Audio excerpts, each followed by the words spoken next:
Let me ask you something. Think about the last time you were truly excited about something. A new goal, a new dream, a new beginning. And then, you told someone about it. And the moment those words left your mouth, something changed. The fire inside you got a little smaller. You felt it, didn't you? That's not an accident. That's not weakness. That's one of the most powerful and least understood truths about human nature. And today, I want to tell you a story about it. His name was Marcus. 31 years old. Worked a regular job at a logistics company. Drove the same route every morning. Ate lunch at the same desk. Came home tired. Folks, on the surface, Marcus looked fine. Stable. Responsible. But inside? Inside, Marcus had a storm. He wanted more. Not more money, not more status. More meaning. He'd been writing. For years, quietly, in a notebook he kept in his car. Stories. Essays. Observations about life. And one night, reading something that moved him deeply, he made a decision. He was going to write a book. His book. He felt it in his chest like a fire being lit for the first time. And here's the thing about that fire. It was fragile. New fires always are. The very next morning, Marcus told his coworker, James. James was a good guy. Truly. Not a bad person. But James was comfortable. James had learned to be comfortable. Marcus said, "I'm going to write a book." James looked up from his coffee. He smiled. And then he said, "Oh yeah? That's cool, man. That's a lot of work though. Most people who start don't finish, you know. What are you even gonna write about?" Just like that. Not cruel. Not even wrong, technically. But Marcus felt something shift. He went home that night and opened his notebook. The words didn't come as easily. He told himself it was just a bad night. Then he told his sister. She got excited, maybe even too excited. She started asking questions. When will it be done? Are you going to self-publish? Can I read it? And suddenly the book existed in the world of other people's expectations. It was no longer just his. He told his mom. He told his friend Ray. He mentioned it at a dinner party. And every time he told someone, he got something back. A reaction. An nod. A raised eyebrow. A little bit of attention. And here's the psychological truth, folks. That attention, that small rush of being seen, it felt like progress. His brain registered it as reward. But no page had been written. No real work had been done. He had received the feeling of achievement. Without the achievement. 3 months passed. The notebook sat in his car, mostly unopened. When people asked, "How's the book going?" Marcus would say, "Yeah, kinda slow right now. Life's busy, you know." And slowly, the dream started casting a shadow.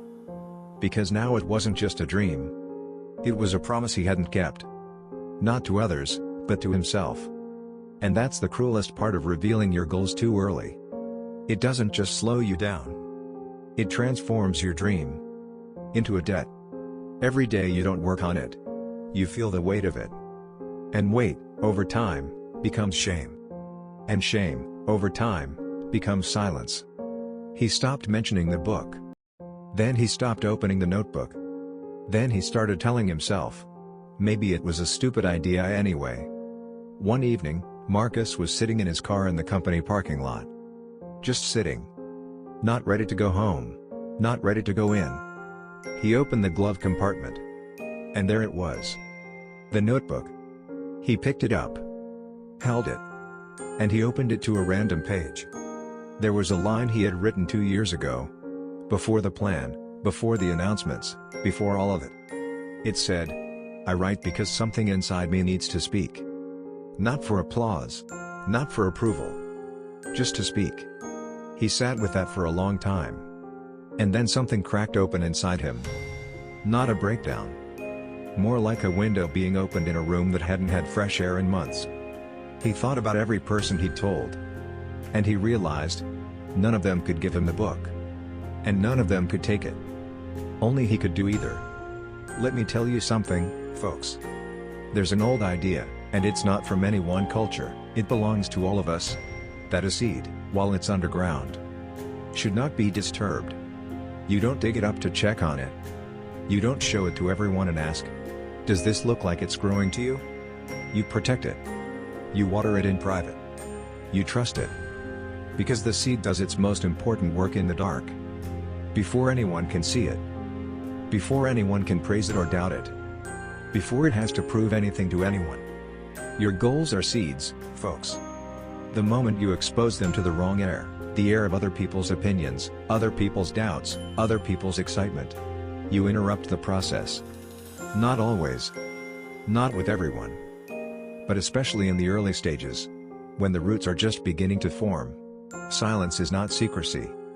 Silence is protection. Marcus didn't announce anything. He didn't post about it. He didn't tell James.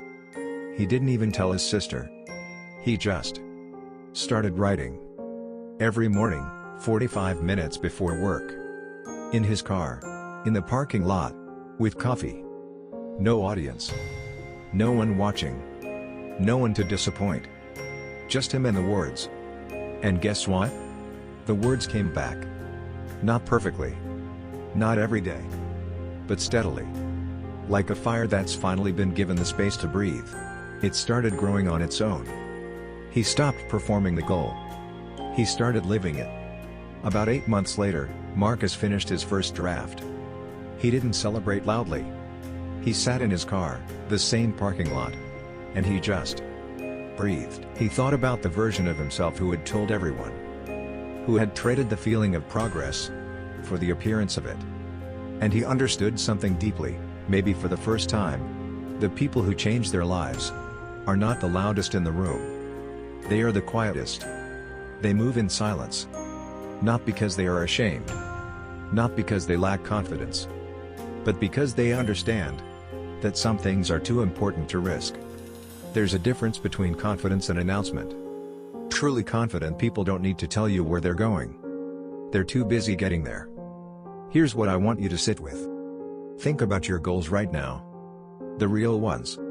The ones that scare you a little. How many people know about them? And more importantly, how much of your energy have you spent talking about them, instead of doing them? This isn't about being secretive. This isn't about pushing people away. It's about understanding where your power lives. Your power lives in the private decision. In the small, consistent action no one sees. In the discipline you practice alone, at 6 a.m., when no one is watching. That is where the transformation happens. Not in the announcement. In the arrival. Let people be surprised.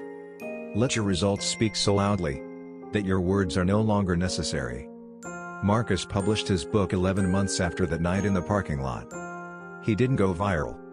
He didn't become famous overnight. But people read it. And some of them wrote to him and said, I felt like you understood something I couldn't explain about my own life.